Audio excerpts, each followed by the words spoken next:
Hi, my name is Stacey Jack, a practical advisor, and most people know me as the financial advisor that focuses on working with women. And yes, I do focus on working with women.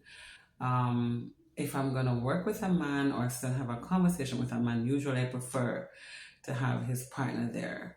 And the reason for that I have found in my business is that men usually don't tell the truth about their finances. It is sometimes a bit of embarrassment or discomfort. Men also have different ideas around money. They are always focused on investment first and not so much about protecting. They don't see the risks. They don't easily or quickly see the risks to their finances. So they're all about hunting the investments, all about hunting the maximum returns. And as I said earlier, they usually don't tell the whole story. Well, it's not lost on me how men are suffering in the society, suffering financially and suffering in other ways. Yesterday, when we had the debacle in Half-a-Tree Transport Center, where the firefighter climbed on top of the transport center and was threatening to unalive himself. And it would take another firefighter, a male, to go there and to tell him everything is going to be okay. Listen, people, our men are not doing very well. This morning, I had a consultation with a 49-year-old man who is committed. He's in the same job for the last 15 years. And I really appreciated the conversation because the man was being honest.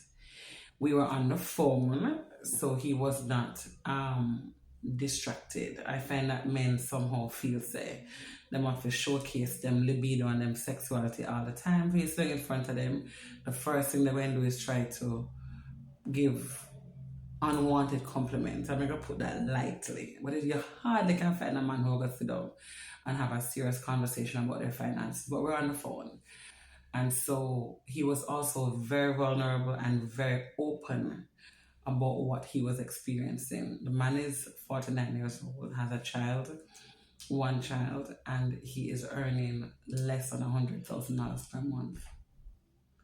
Out of that $100,000 per month, he's paying rent, bills, taking care of his special needs child. And let me tell you something, as an empath, by the end of the conversation, I didn't know if I wanted to fight, cry, or bundle something, because he was experiencing stress.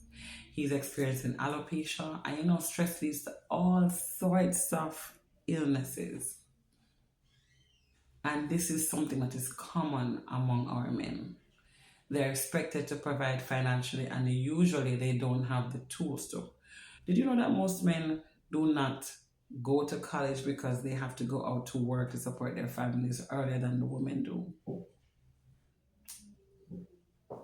It's rough.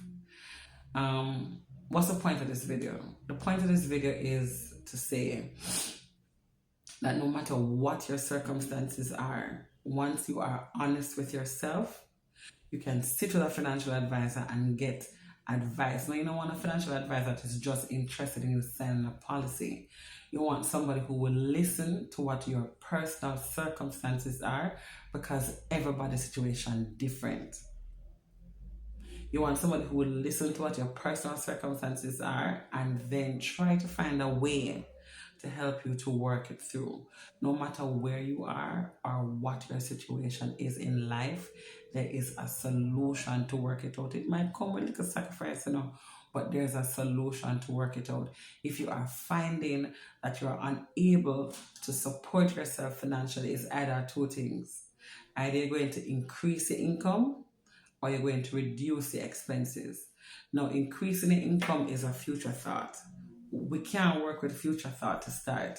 So the first thing you have to look at is what in your expenses can you reduce? The only way to start that is that you have to start tracking your expenses. And I know there is a little fear. Sometimes when we have to look on the figures, it gets overwhelming. But the only way to start is by tracking your expenses so you know exactly what you're spending on. After you know where you spend on, After you know what the expenses look like, that is then when we can say, all right, come and cut back on this. And sometimes the cutback can be so small, it sounds insignificant, it sounds like it don't make any sense. But old people used to say, every mickle make a muckle. You gotta start somewhere. And when you start with a little and you see it start build up, you're going to get the confidence, when you start feel like, yes, you can do this, and then you can start taking on more. But start with what you have. You have to start by reducing your expenses, and then we can look at how we can add additional income. But I'm here to tell you that it is not impossible. It can be done. Sit with somebody who you can trust, who your business not to run back to somebody else, and you can have an honest, authentic conversation about where you are financially and where you want to go. It can be done. Numbers are numbers. You understand them, add them, multiply them, subtract. Numbers are numbers. You just have to get with it, sit down and do the work, make the sacrifices, and by next year or by the end of the year, or even shorter, because nothing impossible, you will be able to get out of it. That's the message for today. That's the practical advice. And thank you very much for listening. Please share the video because people need to, to hear some of these things. All right. Have a happy new year. Have a wonderful day. And again, this is Stacey Jarrett, the practical advisor.